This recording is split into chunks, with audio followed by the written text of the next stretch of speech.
ശ്രീ പ്രകാശ് ബാബു, നിങ്ങൾക്കെതിരെയാണ് രണ്ടാമത്തെ തവണയും ശ്രീ റജി ലൂക്കോസ് ആരോപണം ഉന്നയിച്ചത്. അതായത് നിങ്ങളുടെ പറമ്പിൽ, നിങ്ങളുടെ പ്രവർത്തകന്റെ പറമ്പിൽ ഇരുന്നാണ് ആ സ്ഫോടനം ഉണ്ടായത് എന്നുള്ള ആരോപണം. രാഷ്ട്രീയ ഇന്നിപ്പോ നമ്മുടെ ചർച്ചയിൽ കോൺഗ്രസിന്റെ പ്രതിനിധി ഇല്ല എന്നുള്ളത് ശരിയാണ്. പക്ഷേ അവിടെ മറ്റുള്ളവർ സമാധാന യാത്ര നടത്തുന്നതടക്കം, അവിടെ തടിച്ചുകൂടിയ ആളുകളടക്കം, ഈ ഓടിക്കൂടിയവരിൽ ഇവരൊക്കെ ഉള്ളത് സംശയാസ്പദമല്ല. പക്ഷേ പിറ്റേ ദിവസം ഒരു തെരഞ്ഞെടുപ്പ് കാലത്ത് രാഷ്ട്രീയ സമാധാന യാത്ര നടത്തുന്നതിൽ ആൾക്കൂട്ടം ഉണ്ടായതടക്കം സംശയം ആണ് എന്നുള്ളതാണ് അദ്ദേഹത്തിന്റെ ആരോപണം.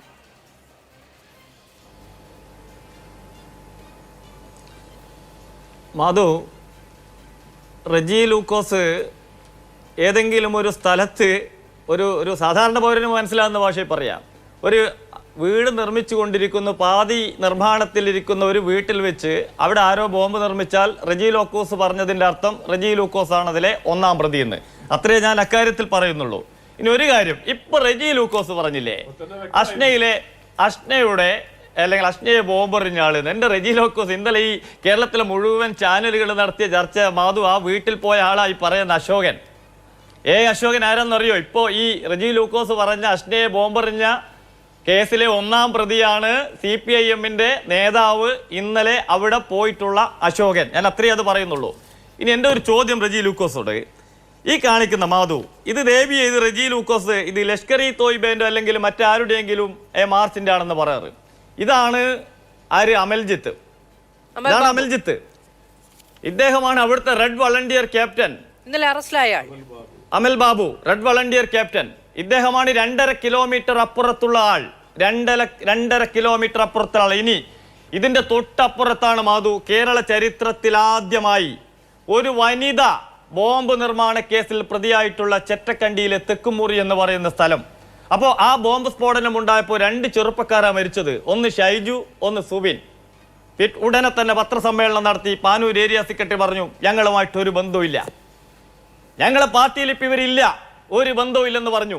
നോക്കൂ നിങ്ങൾ, ഇപ്പോൾ ആ ചെറ്റക്കണ്ടി തെക്കുമുറി എന്ന് പറയുന്ന സ്ഥലത്ത് ലക്ഷങ്ങൾ പിരിപ്പിച്ച് 2 പേരുടെ സ്മാരക മന്ദിരം പണിത പാർട്ടിയാണിത്. ആ സ്ഥലത്താണ് കേരള ചരിത്രത്തിൽ ആദ്യമായി ഒരു വനിത ബോംബ് നിർമ്മാണ കേസിൽ പ്രതിയായിട്ടുള്ളത്. അപ്പോൾ ഈ കണ്ണൂരിൻ്റെ ചരിത്രത്തിൽ ഇവർ ഇതും ചെയ്യും, ഇതിലപ്പുറവും ചെയ്യും. ഇനി നേരത്തെ പറഞ്ഞു, ഞാൻ പറഞ്ഞ ഒറ്റ കാര്യമുള്ളൂ, കണ്ണൂരിൽ കഴിഞ്ഞ 2.5 വർഷമായിട്ട് അക്രമമില്ല. ഇദ്ദേഹം പറഞ്ഞ സംഭവം 2002 ജനുവരിയിലാണ്. പുന്നോലിലുള്ള ഒരു ക്ഷേത്രത്തിലെ ഒരു തർക്കവുമായി ബന്ധപ്പെട്ടുള്ളൊരു സംഭവം. അതാണ് ഞാൻ പറഞ്ഞത്, 2.5 വർഷമായി ഞാൻ വെല്ലുവിളിക്കുന്നു. 2002 ജനുവരിയിലുള്ള സംഭവം എന്ന് പറഞ്ഞ് 2022 കഴിഞ്ഞ 2.5 കൊല്ലം കണ്ണൂർ ശാന്തമായിരുന്നു. 2022 കഴിഞ്ഞ 2.5 കൊല്ലമായി കണ്ണൂർ സമാധാനം. ആ സമാധാനം ഇവർക്ക് കഴിയില്ല. കാരണം എന്താണെന്നോ, ഈ ബോംബ് മുക്കത്ത് വെച്ച് സമാധാന കമ്മിറ്റിക്ക് പോകുന്ന ടീമായത്. ഇവരുടെ ജനുസുകളിൽ ഈ അക്രമവാസന എന്ന് പറയുന്നത് ജനുസുകളിൽ അലിഞ്ഞു ചേർന്നിട്ടുള്ളതാണ്. ഇതൊരു കണ്ണൂർ ജില്ലയിലെ കുടിൽ വ്യവസായം പോലെ പാർട്ടി ഗ്രാമങ്ങളിൽ ആരെങ്കിലും പറയും, കുന്നോത്ത് പറമ്പ് ലത ഭരിക്കുന്ന പഞ്ചായത്തിലെ ഈ പാർട്ടി ഗ്രാമത്തിൽ ഒരു RSSകാരൻ്റെ അതിൻ്റെ ഒരു കിലോമീറ്റർ അപ്പുറത്തുണ്ടോ? ഇവരൊരു ഇല ഇളകാൻ സമ്മതിക്കുമോ? ഒരു കാവിക്കൊടി പോയിട്ട് ഒരു കോൺഗ്രസിന്റെ കൊടി അവിടെ പാറിക്കാൻ ഇവർ സമ്മതിക്കുമോ?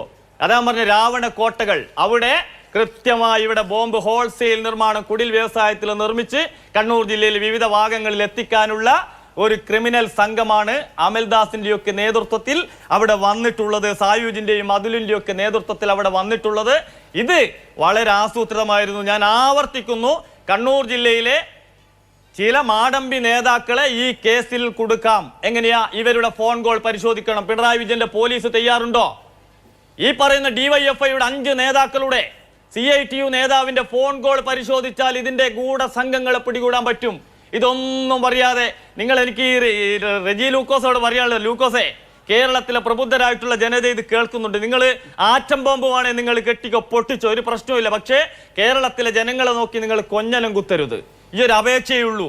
കണ്ണൂർ രാഷ്ട്രീയത്തിൽ നിങ്ങളുടെ ഈ കൊലയാളികളുടെ ഈ സംഘം, പാർട്ടിയുടെ നേതൃത്വം മുഴുവൻ കൊലയാളി സംഘങ്ങളാണ്.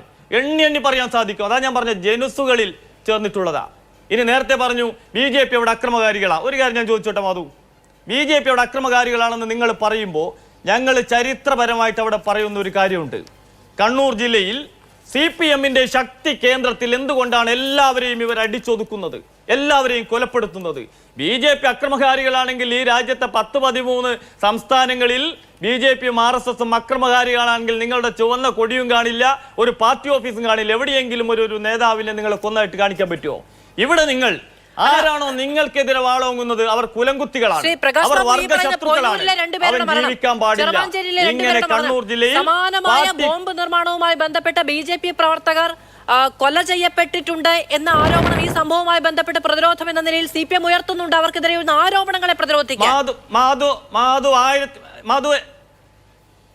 മാധു ഞാൻ പറഞ്ഞല്ലോ 1969 ഏപ്രിൽ മാസം 23-ന് 21 വയസ്സ് മാത്രം പ്രായമുള്ള കല്യാണം കഴിഞ്ഞ 3-ാമത്തെ ദിവസം തലശ്ശേരിയിൽ വാടിക്കൽ വെച്ച് ഒരാളെ കൊലപ്പെടുത്തിയിട്ടുണ്ടായിരുന്നു. ആരാ കൊലപ്പെടുത്തിയെന്നോ? ഒരു മഞ്ഞ മുണ്ടും അതേപോലെ തന്നെ നീല ഷർട്ടും ഇട്ട ഒരു കൊലയാളി എന്ന് പറഞ്ഞു. ആരാ ഞാൻ ഇപ്പൊ പറയുന്നില്ല, എല്ലാവർക്കും അറിയാം ആരാതെന്ന്.